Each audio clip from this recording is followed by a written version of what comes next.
Une nouvelle mention fait son apparition sur le bulletin de paie. Il s'agit du montant net social. Nous vous proposons de vous présenter ces modalités de calcul.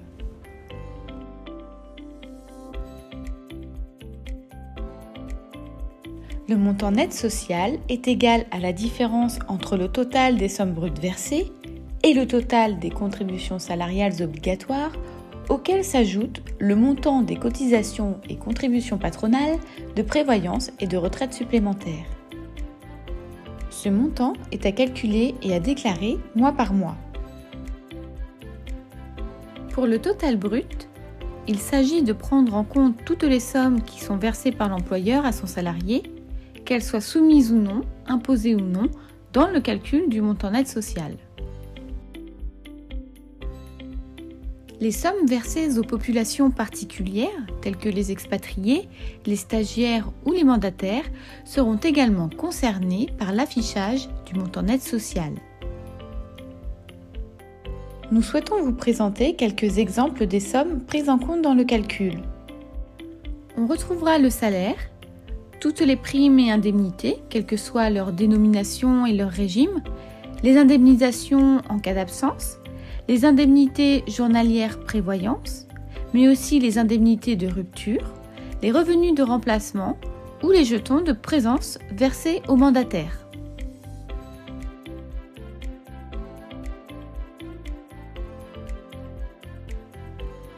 Seules les indemnités journalières de sécurité sociale nette, en cas de subrogation de l'employeur, ne participeront pas au calcul du montant net social sur le bulletin du salarié.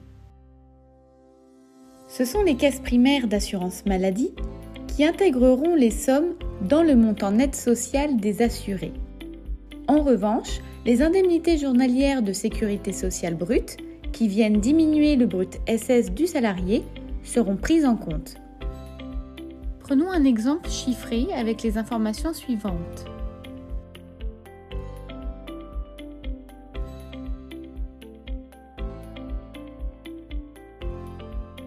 Le montant net social déclaré par l'employeur sera donc de 1 707 €.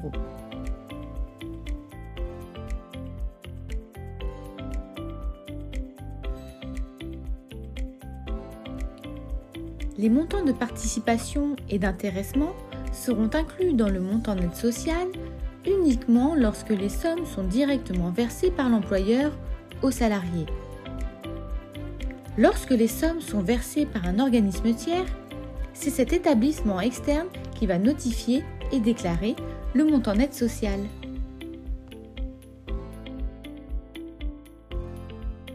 Passons maintenant à quelques exemples de montants exclus du calcul du montant net social.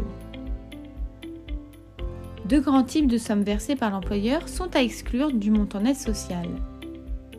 Ce sont les remboursements de frais professionnels, au réel ou forfaitaire, dans la limite de chacun de leur plafond d'exonération, ainsi que les sommes issues de l'épargne salariale qui sont placées sur des plans d'épargne.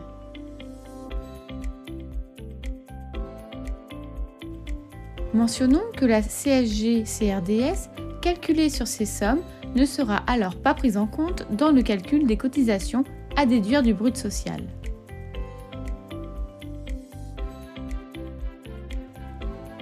Les montants des déductions des saisies-arrêts ou les créances liées aux pensions alimentaires ne seront également pas comptabilisés dans le calcul du montant net social.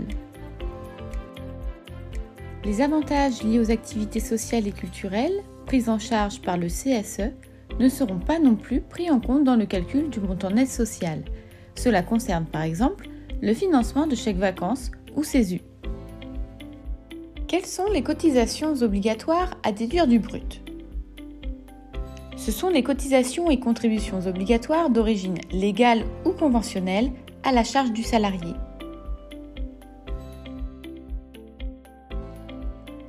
Ce sont les cotisations et contributions salariales obligatoires, à l'exception des cotisations salariales de prévoyance et de retraite supplémentaires.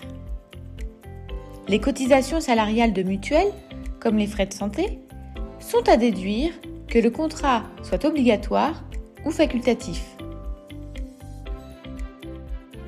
Au regard du Code de la sécurité sociale, les contrats de protection sociale complémentaire et retraite supplémentaire ne sont pas obligatoires. Ils sont donc considérés comme un avantage pour le salarié. À ce titre, les cotisations patronales sont donc à ajouter au montant net social. Les cotisations salariales de ces contrats ne viendront pas en déduction du brut social, quand bien même les contrats seraient obligatoires et collectifs dans l'entreprise.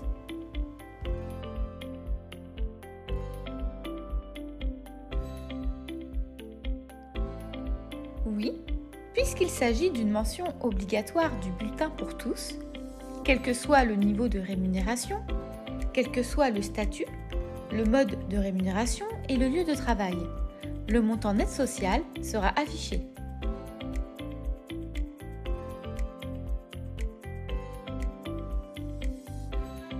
Dès l'affichage de la rubrique sur le bulletin de paie, ADP déclarera le montant net social en DSN.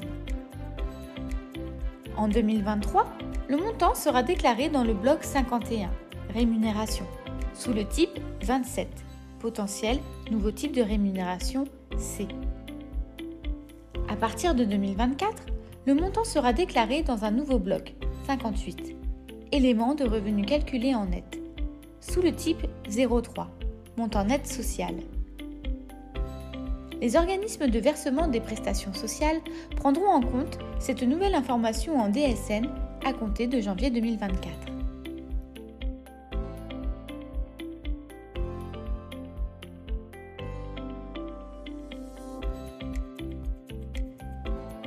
Votre service client vous informera dès la mise en œuvre du paramétrage.